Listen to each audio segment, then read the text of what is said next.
Vous êtes les bienvenus dans ce journal. Ce soir, nous vous amenons au cœur de l'actualité dont voici les grandes articulations. Mamou devient le berceau de l'innovation guinéenne. Le Premier ministre, chef du gouvernement, a inauguré le premier ordinateur portable Made in Guinée lancé, un moment historique pour le pays avec un fort potentiel pour l'avenir de la technologie. Soutien à l'éducation des jeunes filles en Guinée, un projet humanitaire prend en charge les frais de scolarité des 10 jeunes filles, une initiative pour garantir leur accès à l'école jusqu'au collège. Massarena Banankoro, terre d'opportunités agricoles, un investisseur guinéen basé aux États-Unis mise sur la riziculture, plus de 200 hectares de riz cultivés pour garantir l'autosuffisance alimentaire. Bonsoir à toutes et à tous et merci de nous rejoindre pour vous informer. La Guinée franchit ainsi un nouveau cap dans le développement de ses capacités de production nationale. Le Premier ministre et chef du gouvernement s'est rendu à Mamou pour inaugurer l'unité d'assemblage du tout premier ordinateur portable Made in Guinée. L'inauguration qui a eu lieu à l'Institut supérieur de technologie de Mamou témoigne de la volonté du président de la République de stimuler l'innovation. La création de cette unité représente une avancée importante vers l'autonomie technologique. Ousmane Bangoura. La République de Guinée est en perpétuelle mutation technologique. L'Institut supérieur des technologies de Mamou en est une parfaite illustration. Avec la création de cette unité d'assemblage de laptops, l'objectif est de faire du pays non seulement un consommateur, mais aussi un producteur de technologie. Occasion pour l'ensemble des encadreurs et étudiants d'exprimer leur reconnaissance aux autorités en charge du système éducatif. Aujourd'hui est un jour historique, pas parce que l'Institut supérieur de technologie de Mamou a pu assembler un laptop. C'est historique parce que nous avons réussi à mettre tout le monde d'accord que la Guinée a besoin d'être un acteur de la technologie. Que nous ne devons pas consommer des téléphones, des laptops et tout terminal numérique. Nous devons le fabriquer pour nous-mêmes. L'Institut supérieur de technologie de Mamou est une brique dans un ensemble de constructions que nous avons initié dans le cadre de la vision Simandou 2040. La construction d'universités régionales, la construction de la cité des sciences et de l'innovation, la transformation du statut des institutions d'enseignement supérieur, la revalorisation du traitement des enseignants, le recrutement de nouveaux enseignants, qu'ils soient étrangers ou guinéens, leur intégration dans le système et surtout la co-construction et la rénovation des programmes de formation, l'orientation de notre système vers un système de formation dans les techniques et la technologie et surtout reverser 25% des revenus de notre exploitation minière à l'éducation.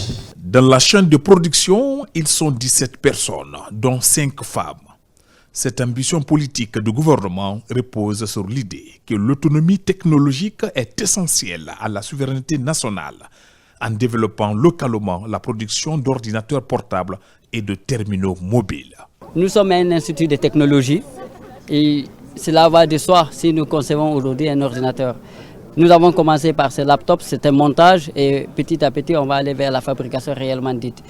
Nous sommes l'institution qui a pour vocation de faire en sorte que notre pays puisse domestiquer la technologie et la faire consommer par le public. La domestiquer et essayer d'aller au-delà. C'est ce qui nous pousse aujourd'hui de mettre en place cette unité d'assemblage. On a un partenaire chinois qui nous fournit des pièces détachées. À partir d'ici, nos étudiants formés à l'Institut vont assembler ces pièces-là pour en faire un ordinateur. Cette initiative symbolise un pas important vers le futur où la Guinée dispose d'infrastructures modernes et de compétences nationales. Aujourd'hui, c'est une confirmation de ce que j'avais vu la première fois. Et je vois que les choses sont devenues beaucoup plus concrètes. Il y a une unité d'assemblage d'ordinateurs et là, c'est visible, c'est concret. Et on voit des jeunes filles et des jeunes gens qui sont en train de monter ces ordinateurs. Je pense que c'est une question et le fait que vous soyez là c'est très important pour l'écrasante majorité de nos compatriotes. Certainement qu'ils ne savent pas qu'il y a des choses extraordinaires qui sont en train d'être réalisées. Peut-être qu'ils entendent l'Institut des sciences et techniques de Mamou, ils croient que c'est comme ce qui existait il y a 5, 6 ou 10 ans de cela. Il y a une transformation au niveau de nos centres universitaires qui est en train de se concrétiser et l'unité de Mamou, l'unité d'assemblage, n'est qu'une illustration de ce qui est en train de se faire. Dans quelques temps, dans 1 an, dans 2 ans, dans 3 ans, on verra encore beaucoup d'autres transformations. Ces espaces serviront à la fois des lieux de formation et de stage pour les étudiants de l'IST, l'Institut supérieur de technologie de Mamou. La première édition du Startup Week s'est clôturée à Conakry, permettant à plusieurs jeunes d'exprimer leur talent dans le domaine des nouvelles technologies.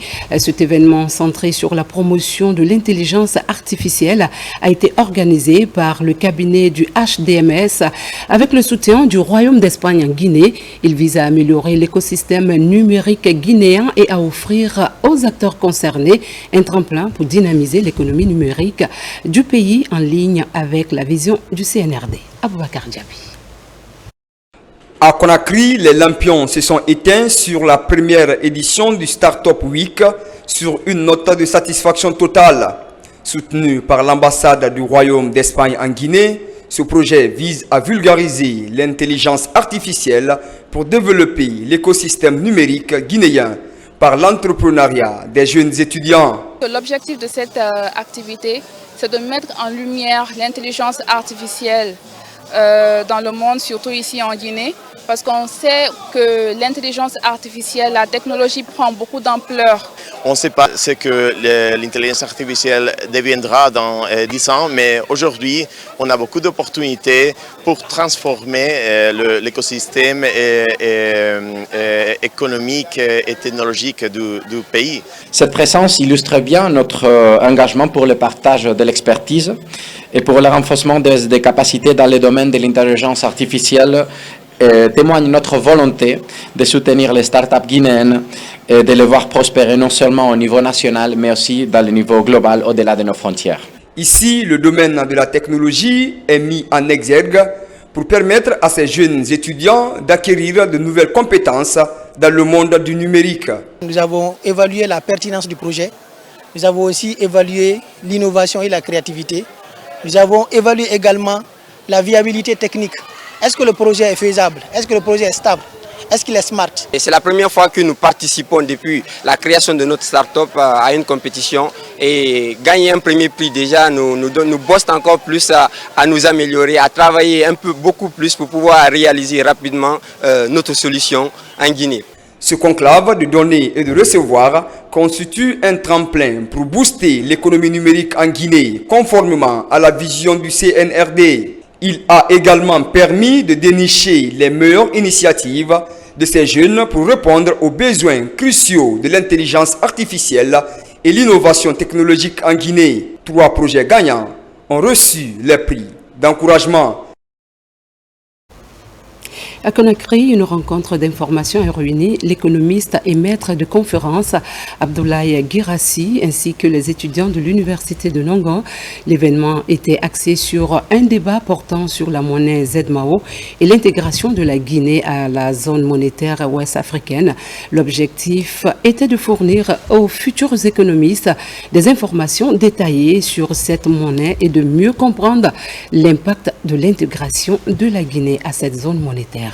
Abraham Christophe Conté, reportage. C'est une conférence débat qui regroupe des étudiants de licence de sciences comptables et économiques. Ils assistent à une séance d'échange initiée par l'économiste Guirassi. En toile de fond, la question de la monnaie ZMAO. L'idée est d'informer et faire connaître aux futurs économistes la question de l'intégration de la Guinée à la zone monétaire ZMAO. Il est important pour nous en tant qu'économistes, en tant qu'experts en économie monétaire, de venir chaque fois discuter avec nos amis étudiants sur des thématiques comme celle de la ZMAO. La ZMAO, la zone monétaire ouest-africaine, est un sujet nodal. La Guinée est à la croisée des chemins. Actuellement, leurs réunions se suivent, se succèdent et se ressemblent dans le cas de la ZMAO, mais véritablement, il n'y a pas d'avancée significative en matière d'atteinte des critères de convergence des pays. Alors nous, il est important en tant qu'économistes que nous posions des bonnes questions, que nous posions les débats, alimenter le débat sur une analyse soutenue sur les écueils auxquels la ZMAO est confrontée en termes d'atteinte des critères de convergence. Cette instance de partage d'idées donne l'opportunité aux étudiants de discuter sur des thématiques autour de la monnaie ZMAO, une zone monétaire ouest-africaine aux enjeux multiples en termes d'avantages et d'inconvénients. En quelque sorte, je dirais, comme c'est une question avec beaucoup d'enjeux sur le plan économique, il va falloir vraiment qu'il y ait de grands économistes autour d'une table pour pouvoir en discuter, pour savoir réellement si l'intégration de la Guinée au sein de cette institution monétaire, je vais dire en quelque sorte, peut avoir ici des enjeux majeurs de façon positive ou bien de façon négative. Il ne faut pas quand même partir à la hâte. Cette rencontre de partage d'informations conduit les participants à alimenter les débats. Cela pour mutualiser les efforts sur les tenants et les aboutissants dans le cadre de la relance de la monnaie ZMAO. Dans l'actualité également, la Chambre de commerce, après avoir élaboré un plan stratégique pour les 5 prochaines années, se concentre désormais sur la qualification de son personnel dans les bureaux régionaux et préfectoraux. La formation a commencé avec les 64 élus consulaires de la zone spéciale de Conakry afin de renforcer leurs compétences sur les rôles et missions de l'institution. Abdelkarima Kamara. On appelle cela une soif de performance de la sphère publique. La Chambre de commerce monte au front pour investir dans le capital humain. Les élus consulaires bénéficient pour la première fois d'une consolidation des aptitudes. L'institution estime que c'est le passage obligé pour qu'elle joue au mieux son rôle d'interface grâce à un appui technique et financier du Programme des Nations Unies pour le développement. Ça nous permet maintenant de travailler de telle sorte que désormais un élu qui sortira d'ici et partout il partira dans la sous-région a déjà atteint maintenant le niveau qui était déjà en retard depuis 19 ans et que désormais nous serons au même niveau de maîtrise et de compétences avec les autres chambres de commerce de la sous-région et à l'international. Le programme porte sur 6 sessions de formation à l'adresse des 64 élus consulaires de Conakry. Ils s'approprient les outils comme la connaissance de l'institution elle-même, les rôles, missions et prérogatives, mais également les statuts et règlements intérieurs de la Chambre de commerce. Les élus, ce sont des représentants des entreprises, au sens large, des opérateurs économiques. Leur relation, bien évidemment, c'est d'être davantage dans la défense des intérêts de ces entreprises. Et ils doivent également veiller à ce que chacune de ces entreprises comprenne l'utilité et le bien fondé de cette Chambre. Et l'engagement du ministère à continuer à accompagner, à être aux côtés de la Chambre, ne cessera pas. À l'ère de cette refondation, sous le grand leadership de son Excellence Monsieur le Président de la République, le général d'armée Mamadi Doumbouya, c'est une ambition de continuer à avancer la croissance, la dynamique de la croissance économique. Après Conakry, les élus des délégations régionales, des antennes préfectorales ainsi que les auditeurs issus des organisations socio-professionnelles et les suppléants dans l'arrière-pays bénéficieront à leur tour du même programme de renforcement de capacité. La préfecture de Lola a enregistré le lancement de la campagne de vulgarisation de l'avant-projet de la nouvelle constitution. La forte mobilisation des citoyens de la localité témoigne de leur adhésion totale aux idéaux de changement inscrits dans ce document stratégique pour l'avenir de la Guinée. L'événement a été présidé par Dr Dansa Kourouma, président du Conseil national de la transition. Lancé Kamesoko. À l'esplanade de la préfecture de Lola, c'est une forte mobilisation des populations pour exprimer leur adhésion totale aux idéaux de changement et de progrès amorcés par les autorités de la transition. Avant-garde de ce élan de renouveau, la nouvelle constitution qui, une fois adoptée, devrait prendre en compte toutes les aspirations des citoyens. L'avant-projet de cette loi fondamentale est acclamé par une marée humaine du pays connu. Recueillir l'avis de tous les Guinéens, où qu'ils soient sans distinction de sexe, d'ethnie ou de religion. C'est le lieu et le moment pour moi d'adresser à travers votre haute personnalité mes sincères remerciements aux honorables conseillers, aux fonctionnaires parlementaires qui ont travaillé d'arrache-pied pour nous sortir un avant-projet de constitution qui fera l'objet dans les heures et les jours qui suivent de vulgarisation à l'intention de tous les citoyens guinéens. La loi fondamentale est le réservoir de toutes les lois. Les règlements et textes régissant le bon fonctionnement et la vie de la nation. Si cette loi fondamentale n'est pas expliquée aux citoyens lambda pour qu'ils puissent s'approprier, on dira toujours « nul n'est censé d'ignorer la loi ». C'est pourquoi la mission nationale que vous venez de lancer est d'une importance prépondérante pour la vision et la compréhension de la loi qui réglemente leur vie. Chargé de doter la Guinée d'une loi fondamentale qui ressemble et qui rassemble tous les citoyens, le président du Conseil national de la transition prend son bâton de pèlerin pour expliquer le contenu de l'avant-projet de la nouvelle constitution aux populations sur toute l'étendue du territoire national. Si on a quitté Conakry pour venir à Lola, lancer la campagne de vulgarisation, c'est-à-dire d'explication, de critique et de proposition pour améliorer l'esprit et la lettre de la nouvelle constitution à Lola, parce que Lola fait partie des enjeux vitaux de la Guinée. Si la Guinée est une maison, on va vous expliquer en quoi est-ce que la Guinée est une maison. C'est quoi la fondation? C'est quoi les murs et les piliers qui soutiennent la toiture? Alors, la fondation de la maison de Guinée s'appelle la Constitution. Alors, quand la Constitution est solide, l'État est solide. Le peuple a la force et le peuple détient les directions de cette nation. Nous sommes venus vous présenter et vous associer à la réalisation de la fondation de notre pays, la Guinée. La fondation de notre Constitution doit être indestructible. Respectueux des valeurs traditionnelles, le président du CNT met à profit son séjour au pied des Moinemba pour rencontrer la notabilité des moments de recueillement pour le détenteur du pouvoir législatif de notre pays et une occasion pour l'autorité coutumière de formuler non seulement des bénédictions, mais aussi des doléances en faveur du développement de Lola. On vous remercie pour ce que vous êtes en train de faire pour la forêt. On vous remercie pour tout ce que vous êtes en train de faire pour nous. Nous avons le projet de route, la voirie, qui est en train de patiner. Nous voulons que vous mettiez une dose à cela pour que d'ici janvier, que nous puissions avoir notre goudron. Vous savez, l'interconnexion est arrivée à Zérokolé. Or, Lola est à 35 km de Zérokolé.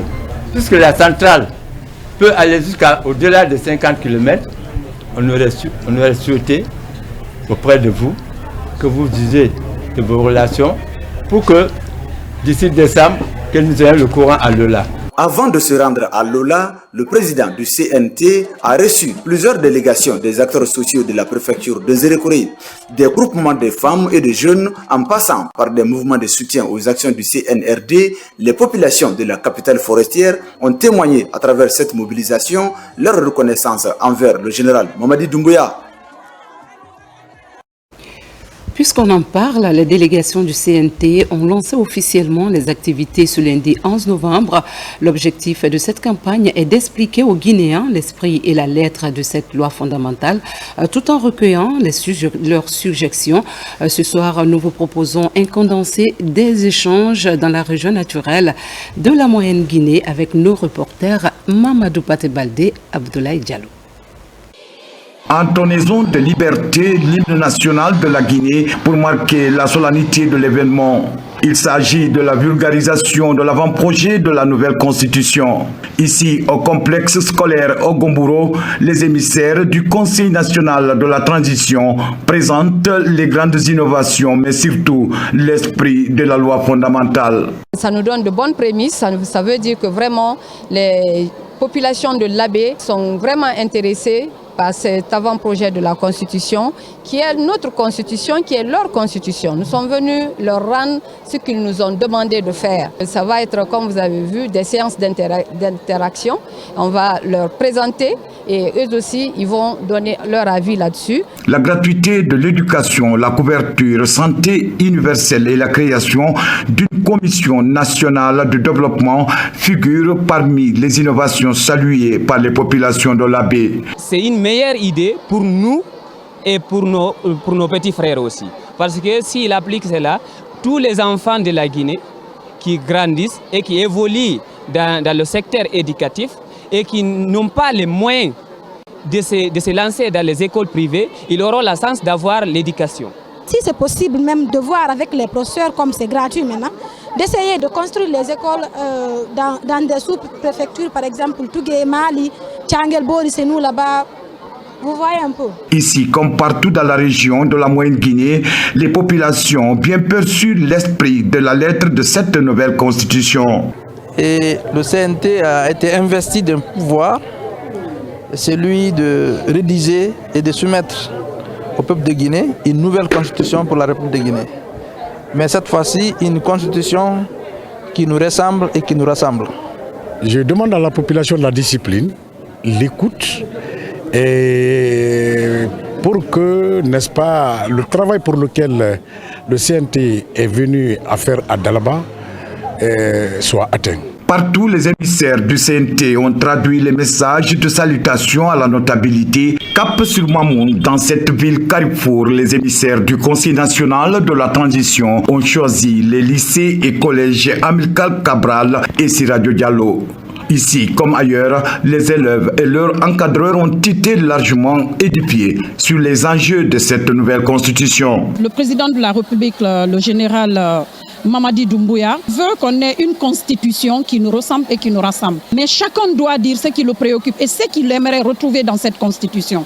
Donc c'est dans ce cadre qu'on est venu vers les lycéens, parce qu'il y a un pan qui concerne l'éducation. Parmi les priorités de la nouvelle constitution figurent la gratuité de l'éducation, la couverture sanitaire universelle et la création d'une commission nationale de développement. Des innovations saluées par les élèves de ces établissements scolaires de la ville de Mamoun. Moi, ce que principalement j'ai retenu, c'est le fait qu'ils aient inclus l'aspect éducatif.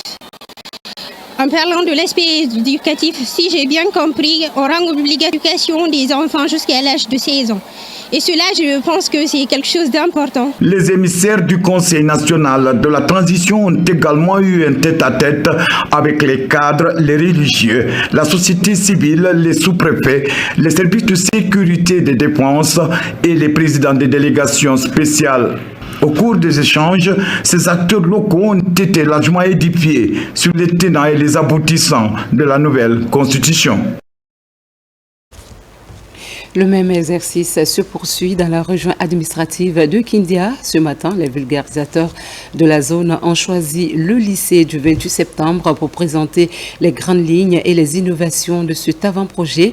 Après plusieurs heures d'échange, les élèves ont exprimé leur satisfaction face aux informations partagées. Le point avec Robert Siditon. Au lycée 28 septembre de la ville des Agrumes, la mission de vulgarisation de l'avant-projet de la nouvelle constitution de cette zone échange avec ses apprenants sur ce projet. Les cours d'aujourd'hui sont bien particuliers puisqu'ils portent sur la future loi fondamentale de notre pays. L'exercice a pour but de partager le contenu du document avec ses élèves. La meilleure façon de changer le monde, c'est de garantir une bonne éducation à tous ces enfants. Donc nous avons pensé important de garantir l'éducation civique et les droits de l'homme. Chaque homme a un droit et ces droits doivent être respectés. Le droit à la parole, le droit à la santé, le droit à la protection, la non-violence dans les écoles. On ne doit pas vous frapper. Ah oui? On ne doit pas. Mais, je dis bien mais, on doit vous corriger. Le projet de la nouvelle constitution, dans certains de ses articles, prend en compte l'éducation de qualité gratuite et obligatoire pour tous jusqu'à l'âge de 16 ans, ainsi que la couverture sanitaire universelle pour tous. Malgré que certains n'ont pas encore l'âge de voter, ils se voient déjà touchés et entendent défendre ce point. Maintenant, je n'ai pas l'âge de voter, mais je connais, même dans ma location, dans mon quartier, il y a des gens qui ont l'âge de voter. Pour cela, puisque ça nous intéresse, surtout nous les élèves, je vais profiter de l'occasion, les poser. J'ai su aujourd'hui que la nouvelle constitution prévoit les études gratuites à l'université. Nous savons tous que nos parents n'ont pas tellement les moyens ici, donc j'ai su aujourd'hui que je pourrais faire mon doctorat, mes licences tranquillement, sans frais. Parce que la nouvelle constitution prévoit... De Closso, c'est les autres citoyens qui promettent de s'impliquer activement pour la vulgarisation du contenu de cet avant-projet de la nouvelle constitution. C'est un projet que nous approuvons dans son contenu par rapport à tous les textes qu'ils ont eu à expliquer. Vraiment, nous sommes d'accord et nous sommes contents. Ici, en Basse-Côte, la vulgarisation de l'avant-projet de la nouvelle constitution pourrait s'étendre sur une durée de 20 jours. Le but est d'atteindre le maximum de populations. Conformément aux orientations du président de la République, son Excellence le général Mamadi Doumbouya, une retraite gouvernementale sous la direction du Premier ministre, chef du gouvernement Amadou Riba, est organisée par le secrétariat général du gouvernement du 11 au 13 novembre 2024 au camp Samouréa de Kindia. Durant ces 3 jours, les membres du gouvernement réunis autour du Premier ministre poseront les fondements du travail gouvernemental visant à renforcer l'efficacité de l'interministérialité pour une coordination optimale dans la conduite des politiques publiques.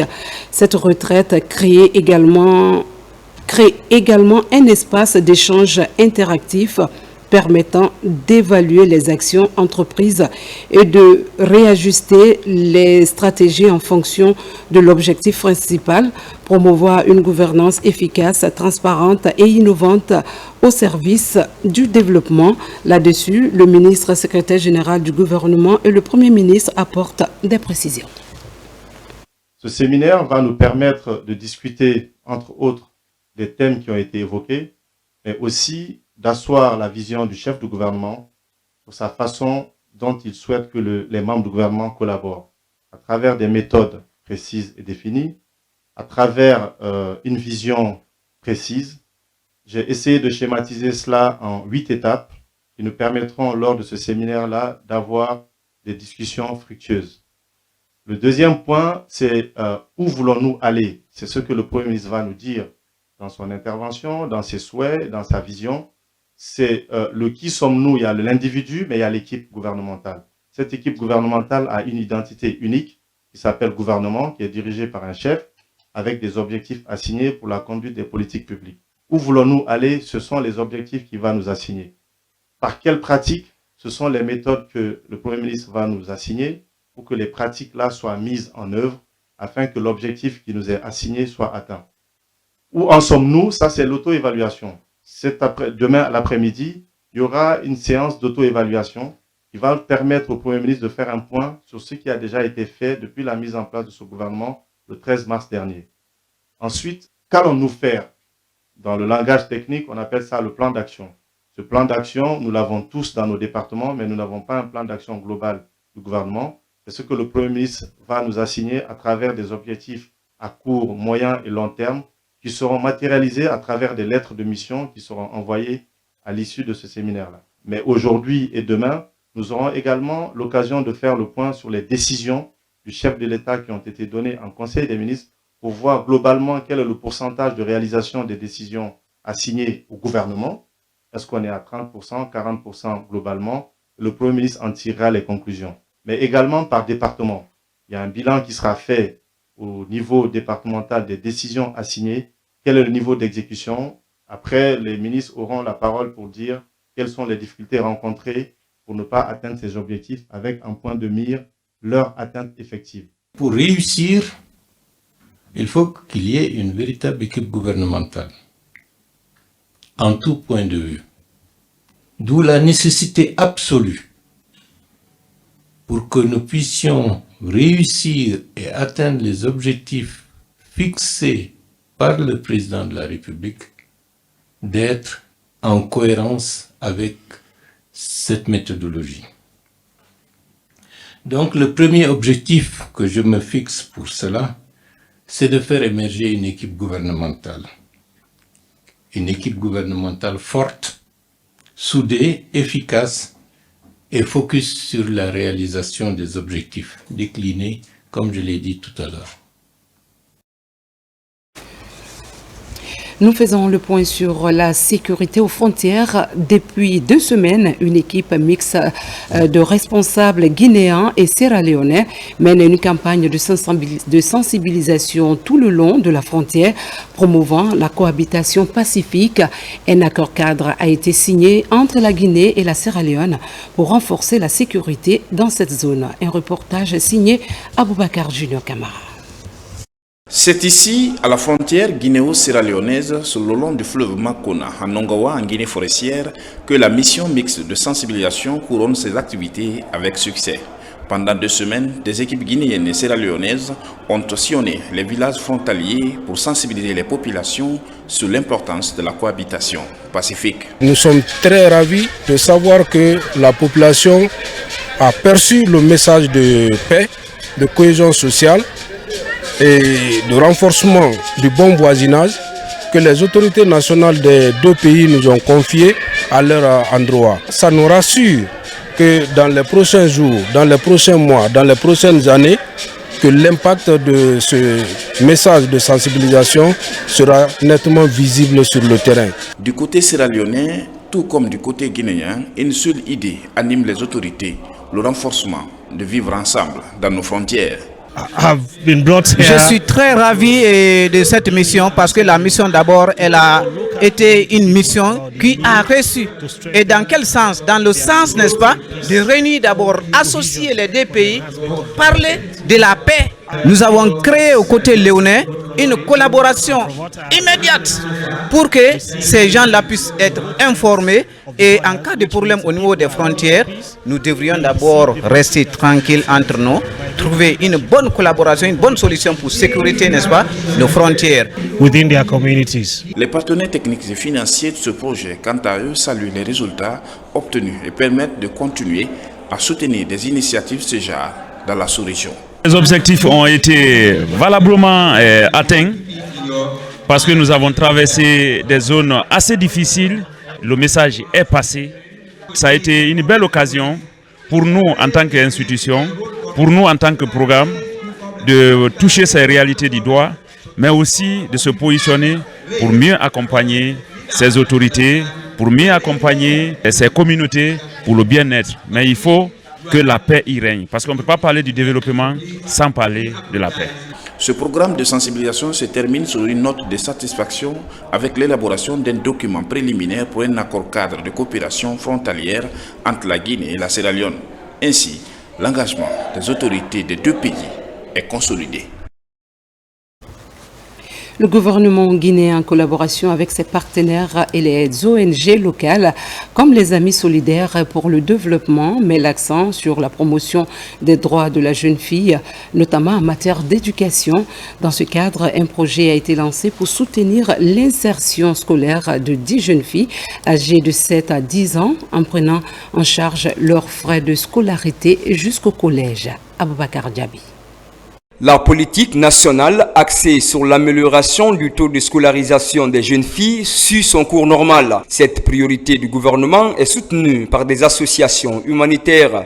Ici, dans la commune de Sanoya, ce bel élan touche 10 jeunes filles dont l'âge varie entre 7 et 10 ans. C'est en travaillant ensemble, famille, école, ONG, autorités locales, que nous pouvons garantir que ces filles non seulement démarrent leur parcours scolaire, mais surtout qu'elles le poursuivent avec succès. Nous avons identifié ces 10 jeunes filles que nous allons inscrire dans une école privée pour recevoir une bonne formation et jusqu'en 6e, durant tout le cycle primaire.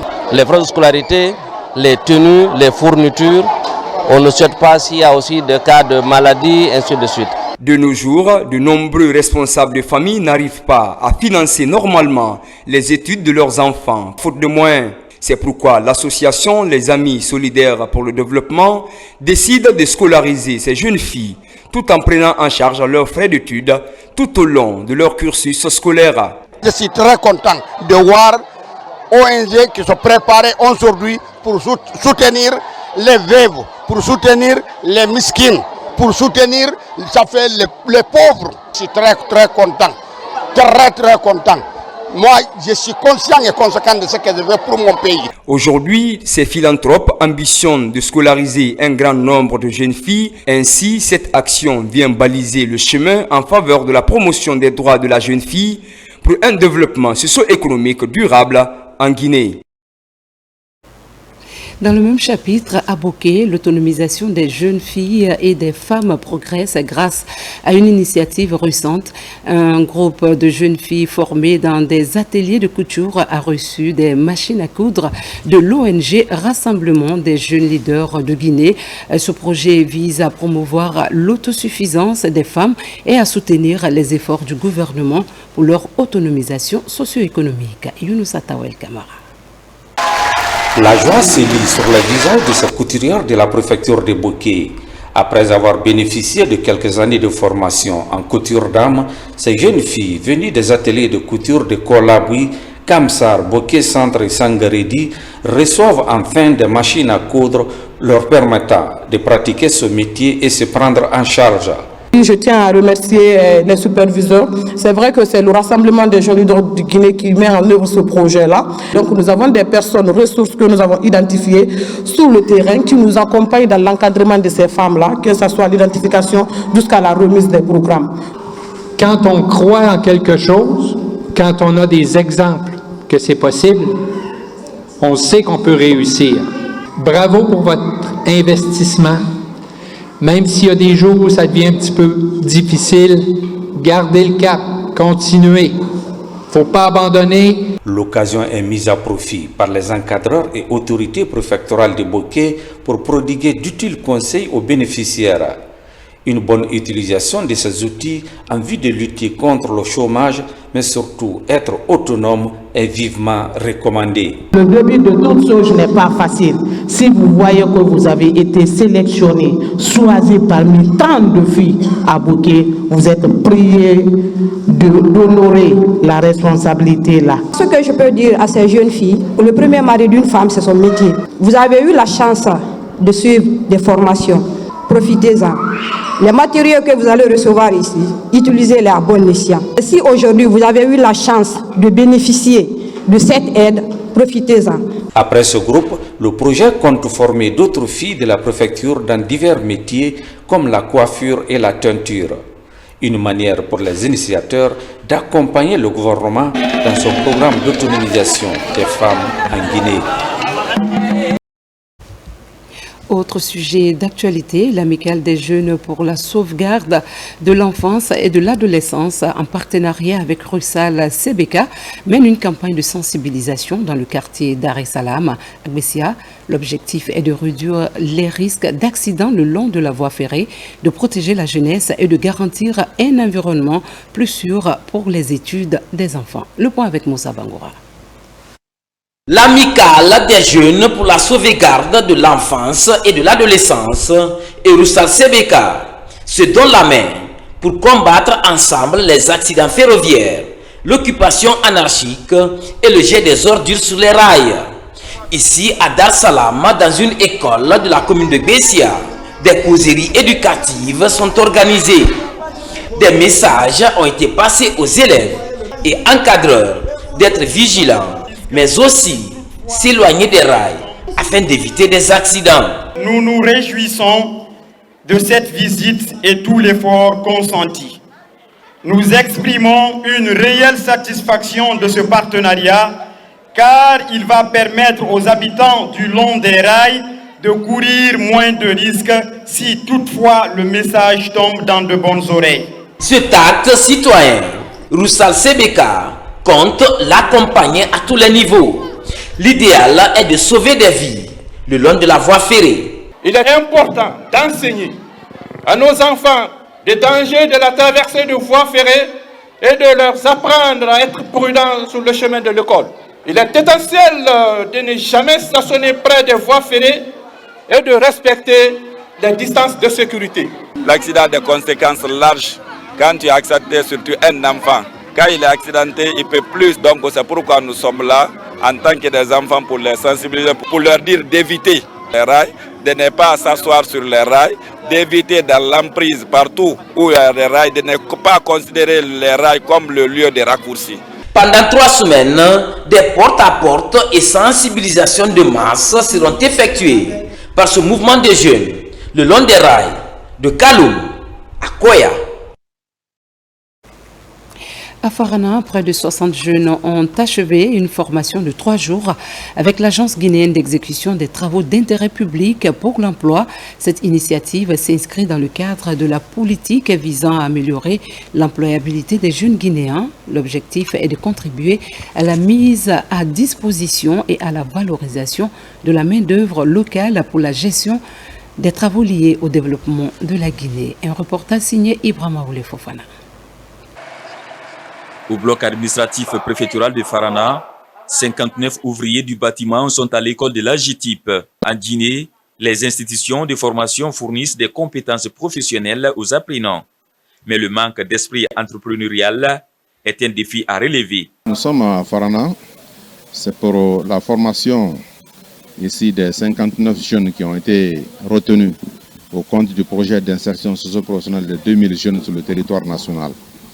Donc ces jeunes-là vont être formés d'abord, ensuite la suite du projet, ils vont être formalisés et puis outillés et installés dans leur atelier de travail. Durant ces 3 jours de formation, ces étudiants diplômés ont été outillés sur des stratégies d'organisation, par corps de métier et surtout de se constituer en entreprise. Former ces jeunes, les encadrer, les appuyer pour qu'ils se mettent en groupement, ça ne fait que nous réconforter et féliciter également les initiateurs à travers le ministère de la Jeunesse et des Sports pour avoir pensé à former ces jeunes qui étaient déjà dans la rue, qui étaient, disons, abandonnés à eux-mêmes. Moi, je suis très contente aujourd'hui pour ce projet, car c'est une chance pour nous les jeunes qui avons pratiqué un métier, comme par exemple moi j'ai fait la plomberie, donc je suis contente pour ça.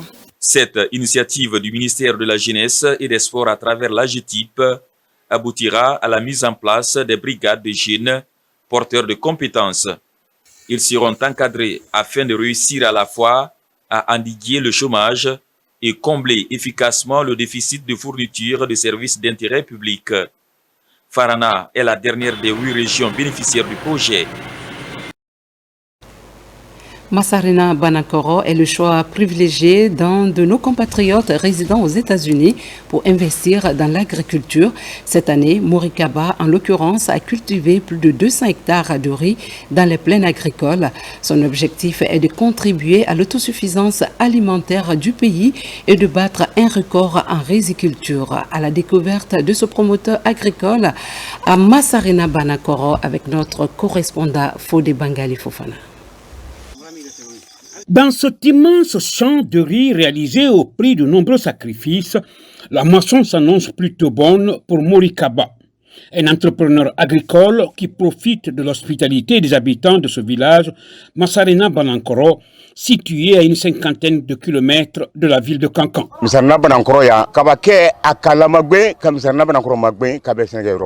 avons accueilli favorablement la demande de Morikaba à cause des liens historiques qui ont toujours existé entre les Kaba et les Teta. Nous disposons des terres très fertiles. Au temps du régime de Sékou Touré, les militaires sont venus mettre en valeur près de 2000 hectares de riz et ils en ont beaucoup tiré profit. Autour de ce village, il existe 3 grandes plaines agricoles.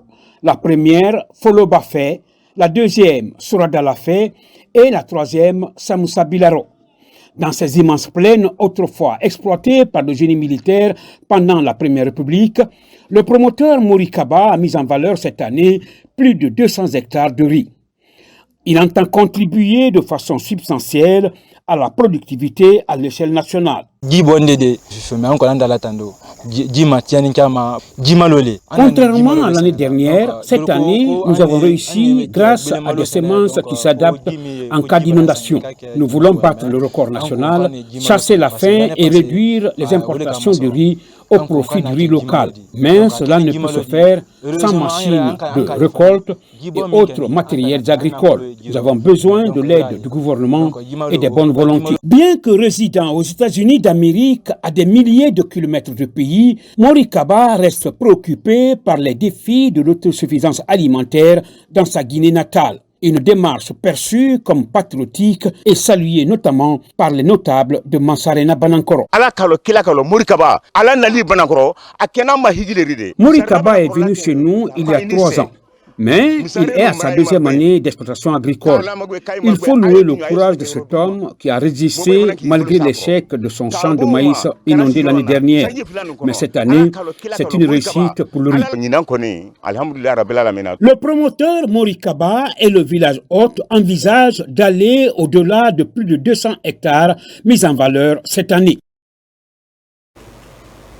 Dans le même chapitre, le complexe agro-industriel CIAO a réceptionné une importante quantité de matières premières destinées à être raffinées. L'objectif principal de cette initiative est d'assurer la sécurité alimentaire tout en contribuant au développement du contenu local. Cette démarche a été vivement saluée par le président de la République qui y voit un pas important vers l'autosuffisance. C'est un reportage de nos confrères correspondants de la presse militaire.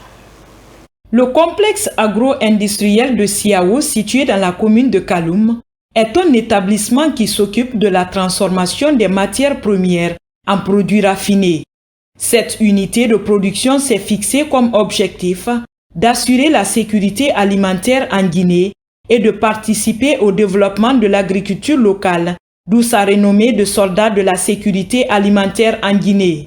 Le complexe agro-industriel CIAO Guinée est composé de plusieurs unités de production, dont la raffinerie d'huile avec une capacité de production de 700 tonnes d'huile raffinée par jour. L'usine de mayonnaise produit plusieurs types de boîtes de poids différents pour une capacité journalière de 180 tonnes. Dans cette unité industrielle, des savons de qualité sont produits pour les besoins des ménages. Pour intensifier sa productivité, elle dispose en son sein une usine de production de la margarine. Dans sa vision également des demeureux infleurants de l'industrie alimentaire dans la sous-région, CIAO Guinée produit sur place tous les emballages de ses différentes gammes de produits. CIAO Guinée, en tant qu'industrie futuriste, a mis en place aussi un système innovant pour la transformation de l'eau de mer en potable.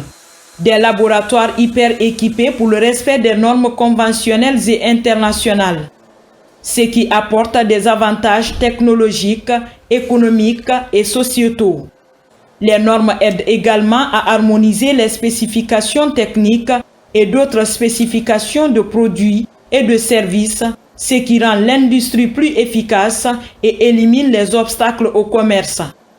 La prise en compte de ces paramètres a rendu les produits de CIAO Guinée plus prisés par les consommateurs de la sous-région. En termes de sécurité alimentaire, CIAO Guinée dispose d'un entrepôt de stockage de 130 000 tonnes de riz, couvrant le besoin trimestriel du pays. Son implantation vient également booster la production locale en diminuant le flux des importations et accroître la capacité d'exportation de la Guinée. C'est aussi garantir sur plusieurs mois le stock de sécurité alimentaire de notre pays.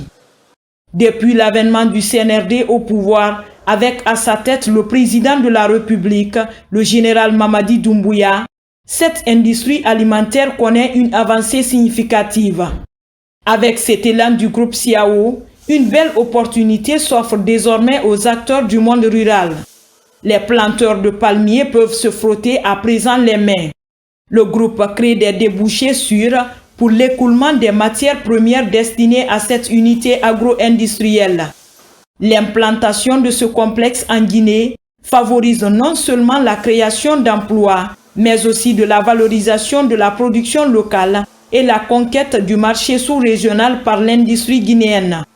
Une initiative qui vient renforcer la politique de promotion de la production locale du président de la République, chef de l'État, chef suprême des armées, le général de corps d'armée Mamadi Doumbouya.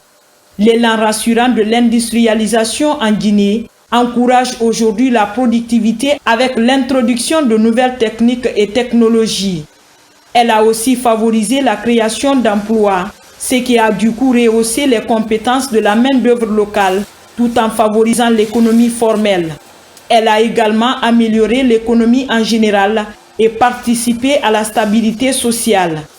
À date, plus de 700 jeunes Guinéens mettent en valeur leurs compétences dans les différentes usines de Siao Guinée.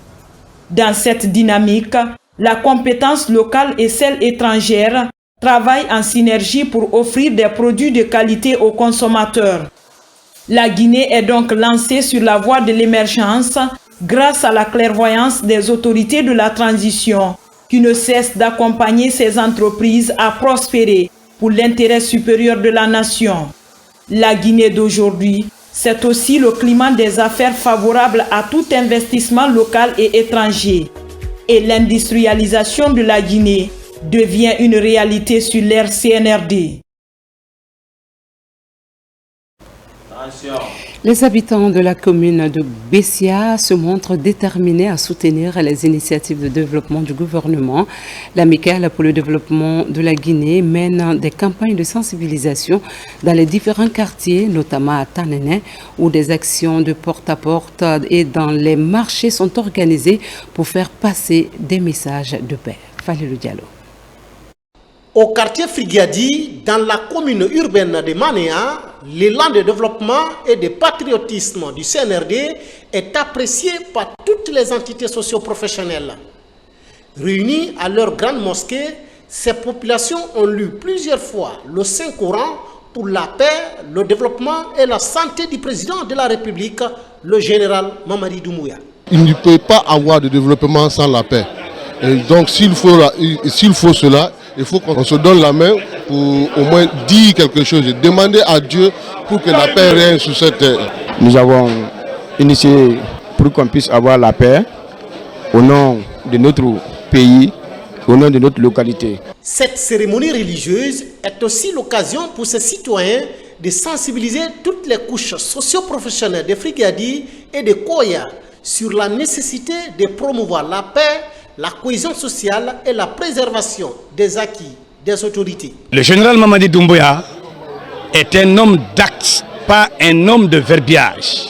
Les 3 années, le bilan est plus positif par rapport à ces autres années antérieures. Alors pourquoi donc ne pas suivre un homme d'actes, un homme qui dit et qui fait, et entouré d'hommes éclairés? Nous devons plutôt aller dans le sens de réalisation des projets que de discours par rapport aux projets. Ici, à Frigiadi Nord et Sud, les populations se disent déterminées à accompagner toutes les initiatives de développement du président de la République, le général Mamadi Doumbouya. D'où cette mobilisation massive autour de la parole de Dieu pour traduire leur adhésion aux idéaux du CNRD et du président de la République.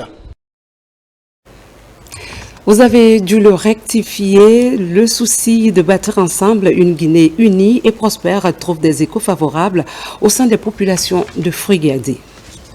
Les habitants de la commune de Bessia se montrent déterminés à soutenir les initiatives de développement du gouvernement. L'Amicale pour le développement de la Guinée mène des campagnes de sensibilisation dans les différents quartiers, notamment à Tanene, où des actions de porte-à-porte ou dans les marchés sont organisées pour faire passer les messages de paix. Falilou Diallo.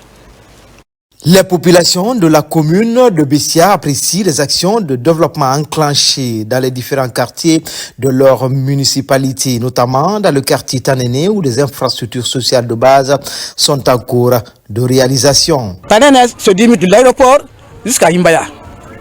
C'est un développement général. Nous n'avons pas de route. L'eau, l'électricité, tout en manque. C'est à son aire que Tanene a eu pour la première fois à commencer le lotissement. Ça fait 66 ans. Nous n'avons jamais vu de machine dans notre quartier pour le lotissement. C'est grâce à lui qu'aujourd'hui on est en train de faire le lotissement. Des messages de sensibilisation ont été véhiculés dans les ménages, tout comme dans les différents marchés de cette municipalité. Tous sont unanimes des efforts consentis par le général président depuis le début de la rectification constitutionnelle du 5 septembre 2021. Nous allons sensibiliser la population pour l'importance du travail que le général, son Excellence Mamadi Doumbouya est en train de faire pour nous, à ce qu'il s'agit du lotissement de notre quartier. Parce que pour tout développement d'abord, il faut l'accessibilité. Une fois que l'accessibilité est là, on peut penser à d'autres choses. Donc pour le moment, notre préoccupation, c'est l'accessibilité. À travers cette action, l'Amicale pour le développement de la Guinée se veut une plateforme citoyenne au service de la cohésion sociale. Une cérémonie de lecture du Saint-Coran sera organisée, suivie d'un carnaval géant, le tout couronné par un match de gala vendredi prochain pour marquer l'adhésion des jeunes de cette commune aux idéaux du CNRD. Forécaria adhère aux idéaux du CNRD à marge de la finale du tournoi de football pour le trophée général Mamadi Doumbouya. Le patriarche El Hadj Mangafodé Touré a pris le temps d'échanger avec les cadres ressortissants et la jeunesse de la préfecture de Forécaria. Lors de cette rencontre, il a abordé les comportements adoptés pendant cette période de transition. Des messages de paix et d'unité ont été largement véhiculés. Signé Djibril Kamara.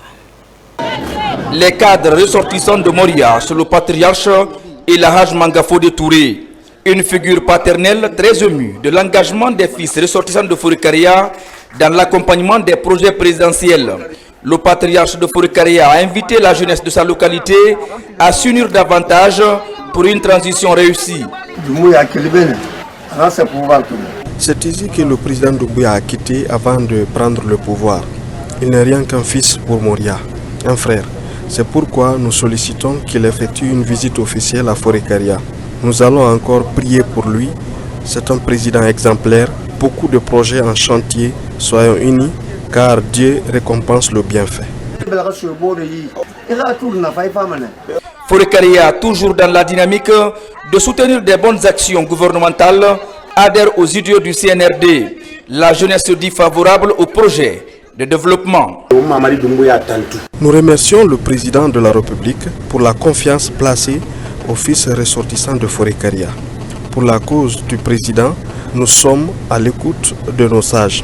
Forécaria vit Doumbouya, soutient Doumbouya, que Dieu le protège et protège tous ceux qui aident le président pour le développement de la Guinée. Après cette rencontre entre le patriarche et les cadres ressortissants, les religieux comptent organiser très prochainement des cérémonies de lecture du Saint-Coran pour le président de la République et la nation tout entière. Direction Kouroussa, où les cadres ressortissants se sont fortement mobilisés pour marquer leur reconnaissance aux actions entreprises au compte du désenclavement et de l'accès aux services sociaux de base. Djamokaba. Amana exprime son adhésion aux multiples actions du président de la République en faveur de la population, notamment le bitumage de toutes les voiries de la ville de Kouroussa, une référence dans la savane guinéenne. Les populations de la cité de Kamaralaï, résidents et ressortissants, se sont fortement mobilisés au stade préfectoral pour chanter et vulgariser les mérites du CNRD à travers le Dundumba, la danse des hommes forts, une initiative de la coordination des ressortissants de Kouroussa. Cette reconnaissance est liée à la réalisation des infrastructures dans notre préfecture. Visitez la ville de Kouroussa, voyez comment sont nos routes, vous vous rendrez compte qu'il y a eu des efforts. Ça ne doit pas passer inaperçu. C'est pourquoi les cadres, résolument engagés derrière le CNRD, derrière son président, se sont retrouvés pour dire qu'il est temps et grand temps de dire au président Mamadi Doumbouya merci. Regardez même les villages, regardez les sous-préfectures, la ville même.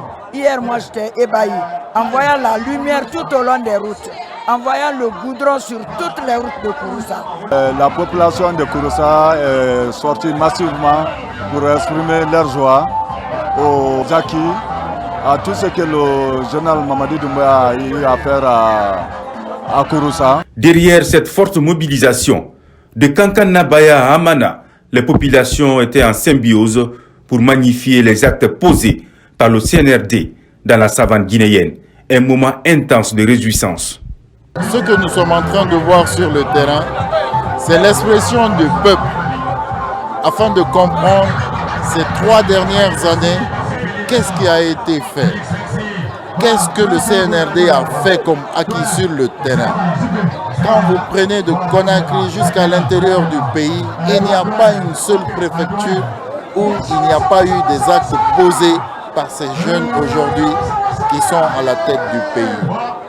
J'encourage les autres préfectures à faire comme Kouroussa, à organiser des journées de vulgarisation par rapport aux acquis du CNRD, pour expliquer à la population, pour expliquer vraiment à la population qu'est-ce qui a été fait, quels sont les acquis sur le terrain. Ce mouvement de soutien de la population vient renvoyer l'ascenseur pour reconnaître solennellement l'engagement indéfectible du chef de l'État, général Mamadi Doumbouya, à l'endroit des populations guinéennes depuis le 5 septembre, une date mémorable qui a marqué le début d'une nouvelle ère pour le pays. Nous voudrons montrer au président de la République, son Excellence, le général Mamadi Doumbouya, que la population de Kouroussa n'est pas ingrate. Tout ce qu'il a fait en faveur des laborieuses populations de Kouroussa, nous lui resterons éternellement redevables. Donc la redevabilité est un devoir absolu. Et aujourd'hui, nos routes sont bitumées.